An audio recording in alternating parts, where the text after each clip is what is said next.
रंग है रंगीले का दशरथ के छबीले का, कुंती के पांचों का, अंजनी के अकेले का, अतुलित बलधामं हेमशैला वदेहं, ज्ञानिनामार अग्रगण्यं सकल गुण निधानं, वानराणां देशं रघुपति प्रिय भगतं वातजातं नमामि। लोकभिरामं रणरङ्गधीरं राजीवनेत्रं रघुवंशनाथं, कारुण्यरूपं करुणाकरन्तं श्रीरामचन्द्रं शरणं प्रपद्ये, श्रीरामदूतं शरणं प्रपद्ये। नाम महानिधि मंत्र, नाम ही सेवा पूजा, जप तप तीरथ नाम, नाम बिन और न दूजा। नाम प्रीति नाम बेर, नाम कहे नामी बोले, नाम अजामिल साखी, नाम बहुबंधन खोले। नाम बड़ रघुनाथ ते, राम निकट हनुमत कयो, कबीर कृपा ते परम तत्व, पदम नाभ पर चोलयो, पदम नाभ पर चोलयो। हरे नाम हरे नाम एव केवलम, कलो नास्तेव नास्तेव नास्तेव गतिरन्यथा। सर्वप्रथम हरि नाम का संकीर्तन करते हुए, अपने मन वाणी को निर्मल करते हुए कुछ क्षण हरि नाम संकीर्तन हम सब लोग मिलकर के करेंगे। श्री राम जय राम जय जय राम, श्री राम जय जय राम, राम जय जय राम, श्री राम जय जय राम, श्री राम जय जय राम, श्री राम जय जय राम, श्री राम जय जय राम, श्री राम जय जय राम, श्री राम जय जय राम, श्री राम जय जय राम, श्री राम जय जय राम, श्री राम जय जय राम,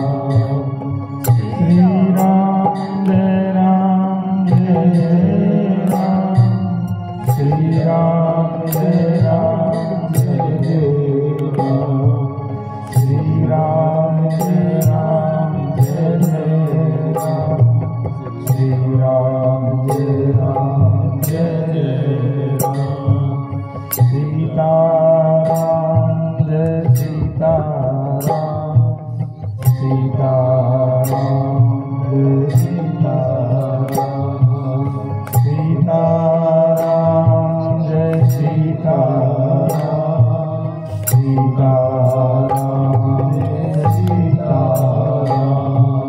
कमला विमला नितिनाथा, श्री राम जय राम, श्री राम जय राम, श्री राम जय राम,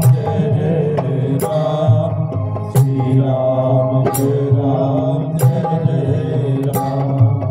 दुष्ट दलन जय जय हनुमान, दुष्ट दलन जय हनुमान, रक्षा की जय जय हनुमान।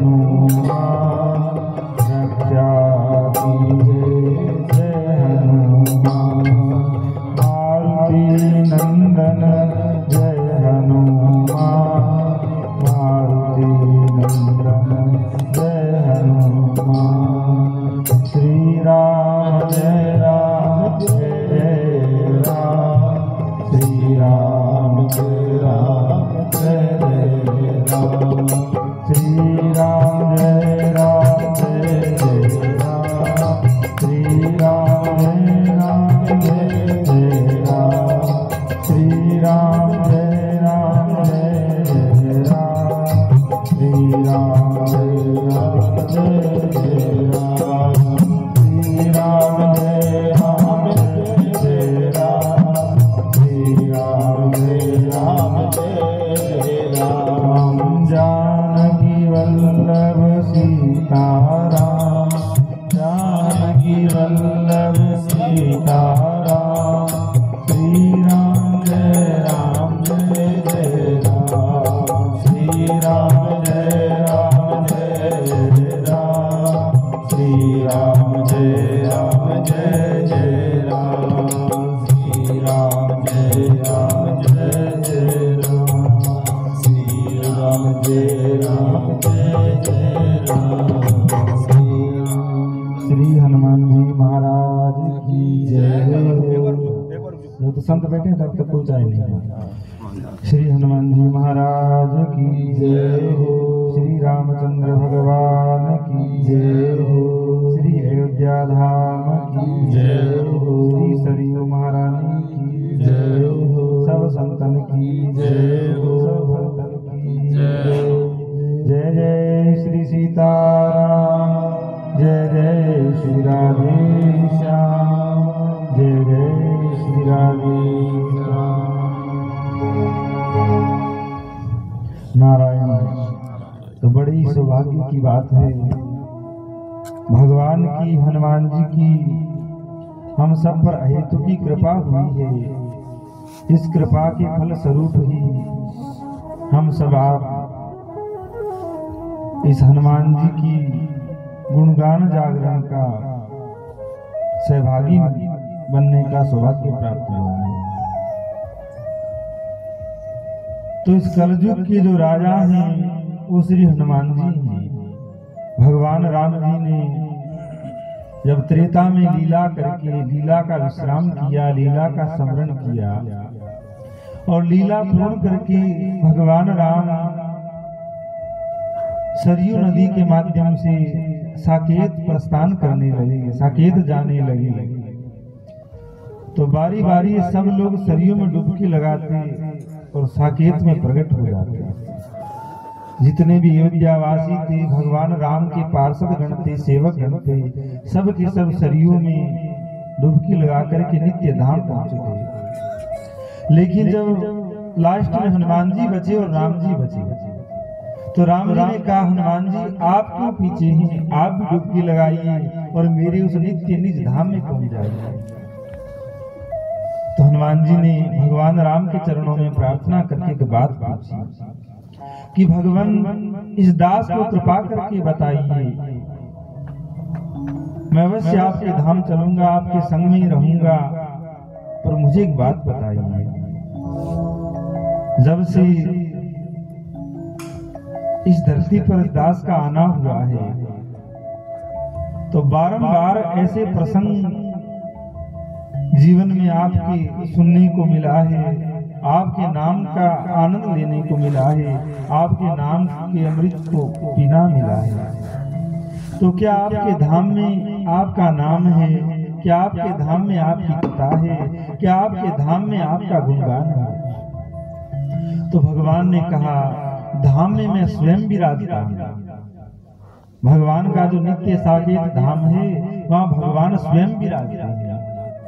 तो भगवान ने कहा, मैं वहां स्वयं विराजता हूँ, वहां मेरी कथा नहीं होती है, वहां मेरा नाम नहीं होता है, वहां कोई भी भक्त बैठ कर के मेरा गुणगान नहीं करते हैं, वहां तो केवल इन नेत्रों के माध्यम से लोग मेरा दर्शन करते हैं। और भगवान ने दूसरी बात पूछी, और जहाँ आपका कीर्तन हो, जहाँ आपका नाम हो, जहाँ आपकी कथा हो, वहाँ आप रहते हो कि नहीं? तो भगवान ने हंस करके कहा कि साकेत में तो मैं स्वयं विराजता हूँ और वहाँ लोग मेरे दर्शन करते हैं, पर जहाँ कहीं मेरे नाम का कीर्तन हो, मेरा गुणगान हो, वहाँ मैं स्वयं विराजता हूँ। तो महाराज आप सब जाइए, ये दास तो इस कलयुग में ही रहेगा, क्योंकि यहाँ आपका नाम भी होगा, आपकी कथा भी होगी, और आपका नाम और आपकी कथा होगी, वहां आप स्वयं होंगे। इसलिए ये दास तीनों का ही लाभ लेना चाहता है, तो हनुमान जी यहीं विराजे हैं। और तब से लेकर के आज तक हनुमान जी यहीं हैं। सब चिरंजीवी जो है उनमें भी हनुमान जी का नाम है, तो हनुमान जी आज भी यहीं हैं। और एक बात और है कि एक जो अयोध्या है वो इस संसार का सबसे पहला नगर है, सबसे पहला गांव है, सबसे पहला शहर है, जहां पर सबसे पहले मनुष्य जाति आई, मनु महाराज जहां पर आकर के राज्य किया। और जितना भी मानव समाज है सब उन्हीं मनु की संतान है। और पहली बार मनुष्यों का आगमन अयोध्या में हुआ, और अयोध्या में जो राजा हुआ वो समस्त मनुष्यों का राजा हुआ, समस्त मनुष्यों का स्वामी हुआ। तो जब राम जी अयोध्या के राजा बने तो सबके राजा राम जी हुए, पूरे संसार के राजा। आज भी भगवान राम की जय बोली जाती है तो राजा रामचंद्र की जय बोली जाती है, राजा कृष्णचंद्र की जय नहीं बोली जाती, क्योंकि राजा रामचंद्र हुए। और राजा रामचंद्र ही पूरे संसार के क्यों हुए? क्योंकि वो अयोध्या के राजा है। लेकिन राम जी त्रेता में राजा है। और जब राम जी त्रेता की लीला पूर्ण करके जाने लगे तो कहा मेरा ये सिंहासन सुना रहेगा, और जिस राज्य में राजा नहीं हो उस राज्य की प्रजा पथ भ्रष्ट हो जाती है, धर्महीन हो जाती है। इसीलिए आसन में खाली नहीं छोड़ सकता। तो हे हनुमान, तुमने हट कर ही लिया है कि मैं इसी कलिकाल में रहूंगा, इसी धरती पर रहूंगा, तो इस मेरे आसन को तुम सुशोभित करो। और तब से हनुमान जी उस आसन पर विराजमान है। और अयोध्या में जो राजा बनता है वो पूरे संसार का राजा होता है। तो हम सब हनुमान जी की प्रजा हैं, हमारे राजा हनुमान जी। भले ही कोई जाति कोई धर्म का हो, भले ही वो हनुमान जी को नहीं मानता हो, पर बात सत्य यही है कि सबके राजा हनुमान जी। इसीलिए कलिकाल में हनुमान जी की विशेष उपासना है। हनुमान जी का विशेष स्थान हर उपासना में लिया जाता है, चाहे वो इसी प्रकार की तंत्र की उपासना हो या कोई सात्विक तामसिक या रजोगुणी उपासना हो, हर उपासना में हनुमान जी का मुख्य स्थान रहता है। क्योंकि राजा की जहाँ सहमति होती है, राजा जहाँ होता है वहाँ कोई परेशानी नहीं है। जो आदमी किसी छोटे मोटे नेता के भी पास में है वो भी बड़ी अकड़ में और ठसक में रहता है कि हम फलाने व्यक्ति के रिश्तेदार हैं, जानकार हैं। अब जिसके जानकार साक्षात हनुमान जी हों, जिसके रक्षक हनुमान जी, उसकी क्या ठसक। पर एक विडंबना ये भी है कि लोग हनुमान जी की शक्ति को न पहचान करके, उनके स्वरूप को न जान करके अनेक जगह भटकते हैं, अनेक जगह इधर उधर घूमते रहते हैं। पर जिसने कलयुग के राजा को जान लिया और हनुमान जी की शक्ति को पहचान लिया, उसको कहीं जाने की आवश्यकता नहीं। हर गांव में हनुमान जी का मंदिर है, हर घर में हनुमान जी का स्वरूप। तो आज भी हनुमान जी कलयुग का राज्य कर रहे हैं। तो भगवान के दरबार में हनुमान जी नित्य विराजते हैं, स्वरूप में आपने दर्शन किए होंगे। तो एक बार की बात है, हनुमान जी राम जी के सामने बैठे हैं। वैसे तो दास का जो संप्रदाय है, दास की जो परंपरा है, वो सीताराम जी से ही निकली है। हमारे साधुओं में टकसाल पूछी जाती है, अगर टकसाल नहीं आए तो कहेंगे ये तो नकली साधु है या खड़िया पलटन है, ये साधु नहीं है। तो वैसे तो टकसाल का बड़ा विस्तार है, साधुओं की भाषा अलग है। पर एक बात पूछी जाती है कि आपके इष्ट कौन है? तो इष्ट तो जो परंपरा के रहते हैं वो बता दिए जाते हैं। तो बोले आपके देव कौन है? तो हाँ, देव का नाम दास की परंपरा में श्री हनुमान जी आते हैं देव के स्थान पर। तो अनेक प्रसंग परंपरा में हनुमान जी के हैं, पर विशेष ये प्रसंग है। और अभी दास भी काफी लंबी यात्रा करके यहाँ आना हुआ है। शरीर में थकावट भी बहुत है। 4 दिन का गुरु जी के स्थान में पाठोत्सव था, पर इंद्रजीत जी का विशेष आग्रह था कि महाराज जी आपको पहुंचना ही है। तो सुबह गुरु जी से आज्ञा लेकर के और लगभग 3 बजे वहां से चले, तब जाकर यहाँ पहुंचे हैं। तो ज्यादा समय आप लोगों का नहीं लेते हुए ये प्रसंग कहकर के दास अपनी वाणी को विराम दी। तो हनुमान जी राम जी के दरबार में बैठे हैं।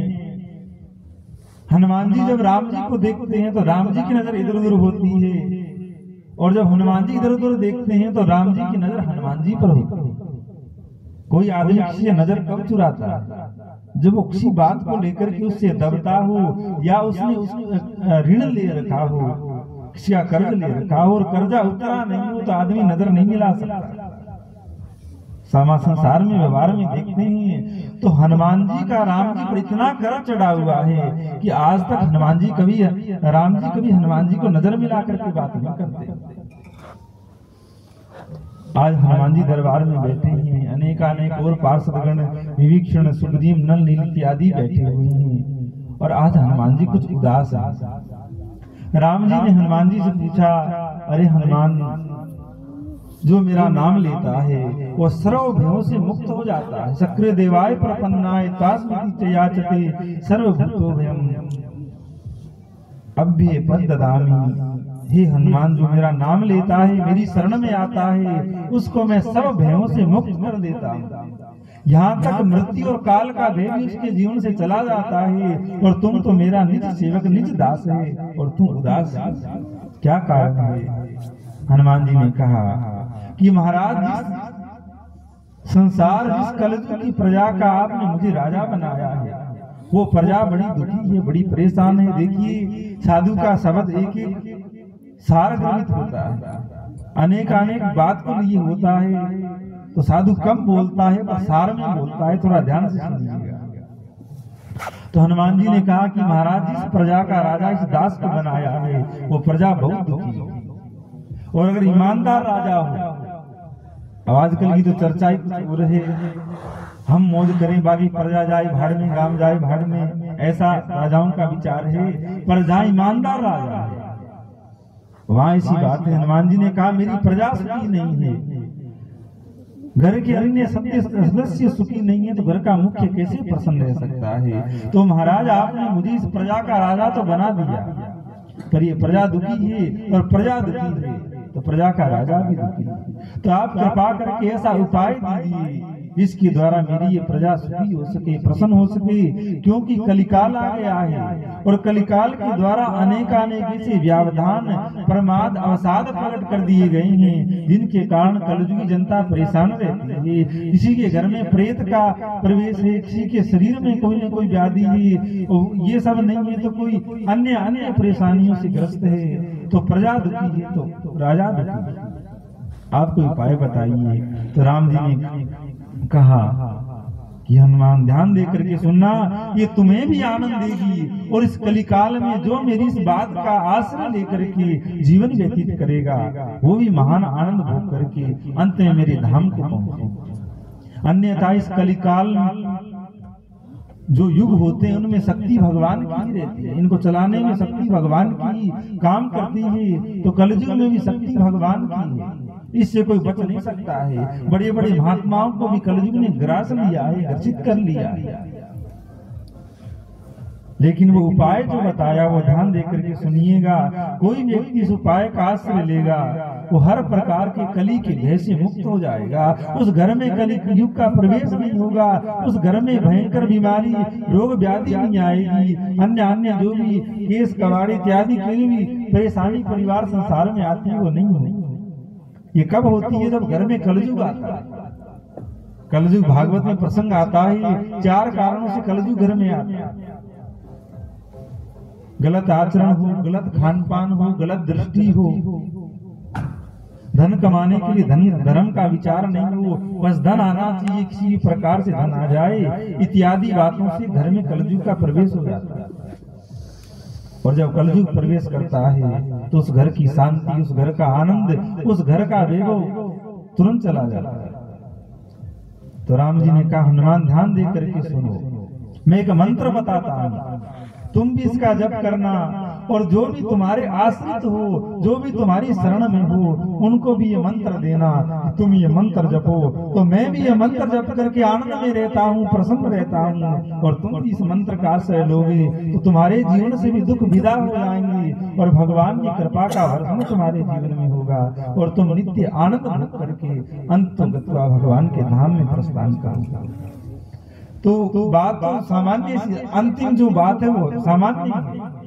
आप बार बार अनेकानेक संतों से, भक्तों से जागरण इत्यादि में सुनते रहते हैं, पर विश्वास नहीं करते हो, इसीलिए कोई प्रभाव तुमको दिखता नहीं है। और संत लोग हर बात बात में, हर क्षण क्षण में उस बात के प्रभाव को देख रहे हैं, उस बात के प्रभाव में जी रहे हैं।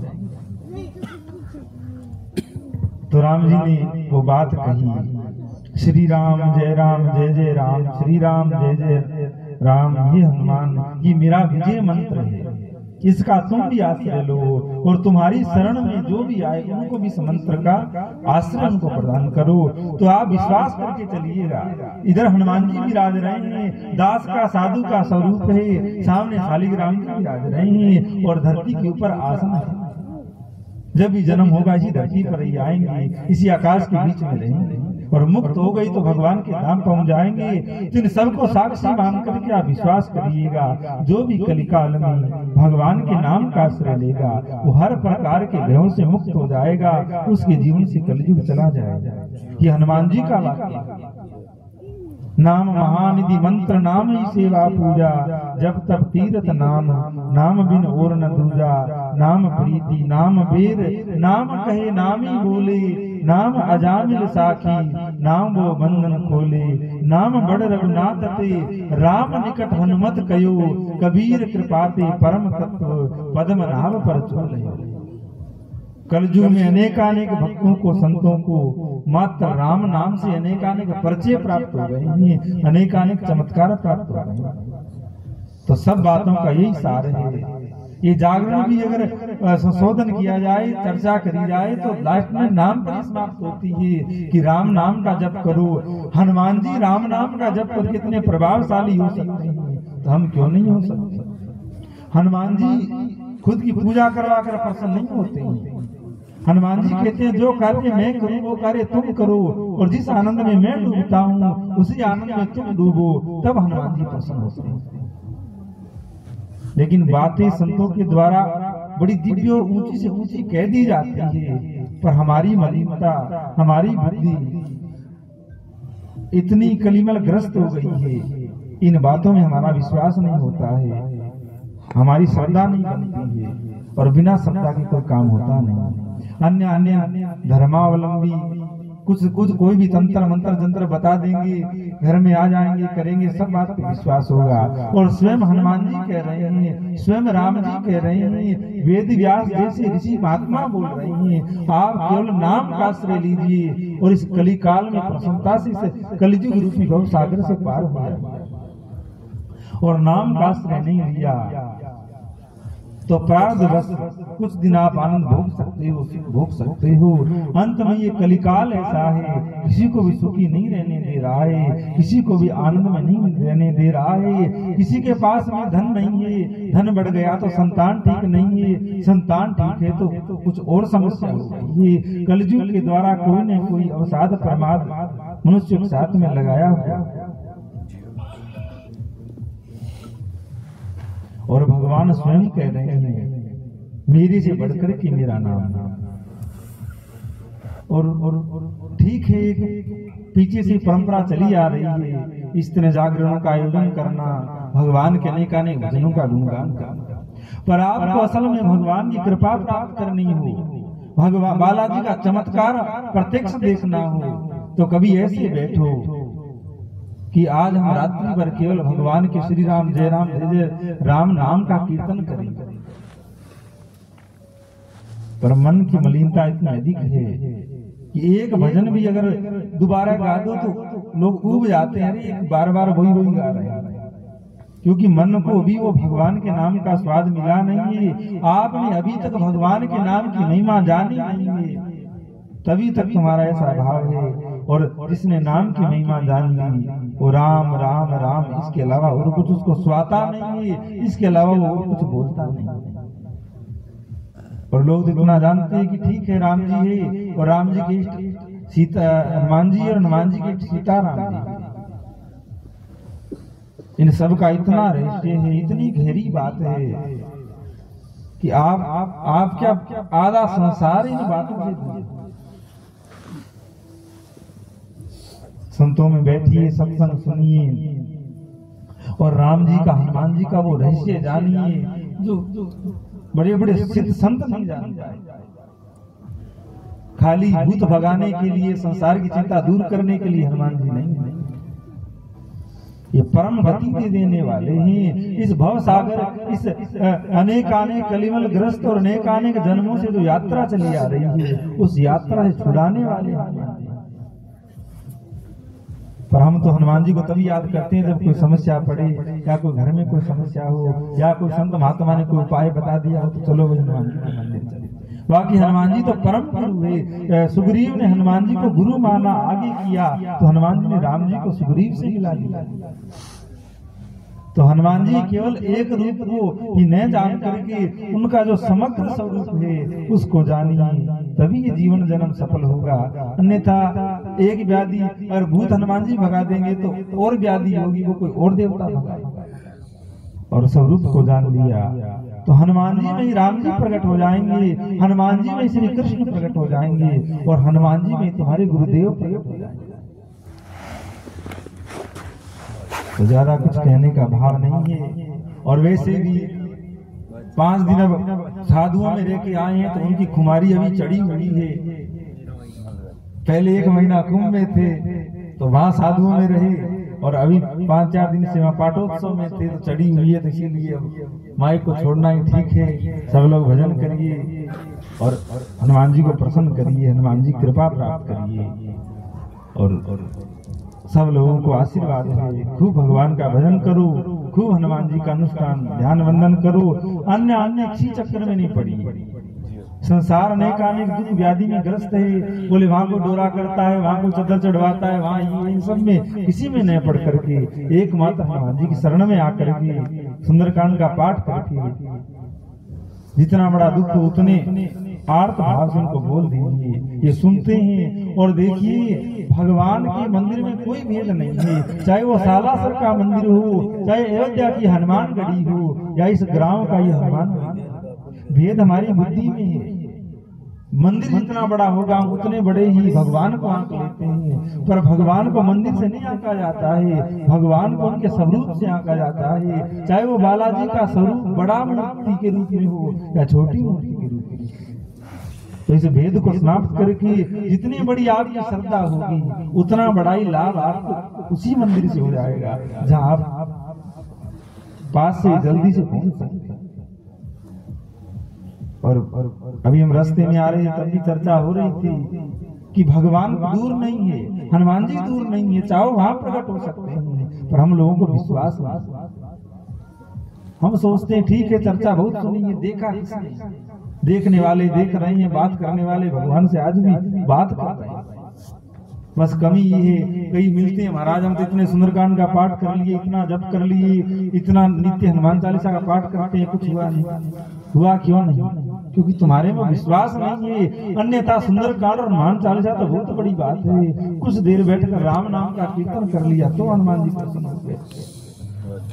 पर विडंबना इसी बात की है कि सब एक नाटक में लगे हुए हैं, एक तरह के दिखावे में लगे हुए हैं। तो ये आपका दिखावा संसार में तो चल सकता है, यहाँ तो पोल में ढोल बज सकता है, पर ये जो सरकार है यहाँ तो पूर्ण शुद्धता, ईमानदारी और सच्चाई के साथ में आई है, तभी कोई बात बनेगी। अन्यथा पोल के ढोल तो संसार में भगवान क्या नहीं बचते हैं। तो पहली बात तो विश्वास करिए, और विश्वास ऐसा होता है महाराज क्या कहें, साधु भगत छाती ठोकर कह देता है, बोलिए ऐसे होगा तो वैसे ही होगा, पर विश्वास नहीं है, बोल देते हैं भगवान करेंगे तो हो जाएगा, होगा कि नहीं होगा क्या पता। पर विश्वास हो तो भगत देखिए गए लकीर निकाल दी नहीं है, ऐसा हो जाए तो ऐसा। क्योंकि विश्वास नहीं है। और विश्वास हो तो भैया हमको हेरे गेरे भगवान के उपासक थोड़े हैं, साक्षात सीताराम जी के उपासक हैं, साक्षात हनुमान जी के उपासक हैं। तुम लोगों ने क्या समझ रखा? पर कमी विश्वास नहीं है। विश्वास हो जाए, श्रद्धा हो जाए तो कौन ऐसा कार्य है जो हनुमान जी नहीं कर सकते? पर बात विश्वास की जागरण बहुत होते हैं, अनेक आने लगते ही रहते हैं। ठीक है, एक स्वरूप है भगवान को याद करने का, पर ईमानदारी से कुछ हाथी हाथ लग रख करके बोले कितना विश्वास है तुम लोगों को, कितना मानते हो हनुमान जी को? क्या जाना? एक वो मोहनदास जी थे जिनके पग पग पर हनुमान जी साथ रहते, खेत में हल बोते तो धूप ज्यादा होती तो हनुमान जी अपने पूंछ से उन पर छाया करते, उनके साथ मल्ल युद्ध किया करते। अनेक खेल में उनका विश्वास था। उन्होंने कहा भगवान दर्शन दीजिए, तो हनुमान जी संत के रूप में आ गए दर्शन देने। और भी अनेक भक्त हुए जिनके जीवन में हनुमान जी की दिव्य प्रत्यक्ष अनुभूति हुई, क्योंकि उनको विश्वास था। और विश्वास में किंतु परंतु अथवा पर इत्यादि नहीं होता है। विश्वास हनुमान जी है तो है, आज मुझे दर्शन देंगे तो देंगे, और विश्वास नहीं है तो ठीक है, जैसे तैसे तुम्हारे काम चल रहे हैं, भगवान भी बड़े दयालु हैं तो देख लेते हैं, इसको तो विश्वास नहीं है और मुझे तो अपना काम करना है तो कर दे। और जो आपको विश्वास हो जाए तो काम तो कहीं रहा वो प्रत्यक्ष आ जाता है। प्रत्यक्ष आकर के बोलते हैं हाँ भगत क्या बात है, कई दिनों के बाद आया, कोई परेशानी आई? पर एक विडंबना है कि विश्वास किसी को नहीं। कोई कसौटी पर कसने की अगर कोई बात आई तो सब फेल हो जाए, बड़े बड़े महात्मा फेल हो जाए जहाँ विश्वास की बात आए। और जहाँ विश्वास है तो हनुमान जी का नाम लेकर के साधु हवा में चल जाते हैं, हनुमान जी पर विश्वास है तो साधु पानी पर चल जाते हैं, आकाश में उड़ जाते हैं। तो विश्वास करिए, विश्वास करोगे तो सब काम होगा, और विश्वास नहीं करोगे तो चाहे सालासर के मंदिर में जाकर ही रह जाओ, कुछ होने वाला। और विश्वास कब होगा?